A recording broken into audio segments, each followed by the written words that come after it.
California braces for imminent Storm Hilary arrival. The U.S. state of California is bracing itself for Tropical Storm Hilary, which is already bringing fierce winds and flooding to Mexico's Pacific coast.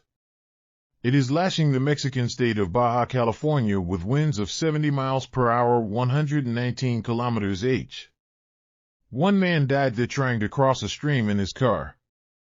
Hilary is predicted to weaken as it moves north and should reach California's Pacific coast. It is lashing the Mexican state of Baja California with winds of 70 miles per hour, 119 kilometers h. One man died there trying to cross a stream in his car. Hilary is predicted to weaken as it moves north and should reach California on Sunday afternoon local time. It would be the state's first tropical storm in 84 years. The last time a tropical storm made landfall in Southern California was in Long Beach in 1939. Experts say recent abnormal weather events that have plagued the U.S. and several areas across the globe have been influenced by human-caused climate change. The National Hurricane Center (N.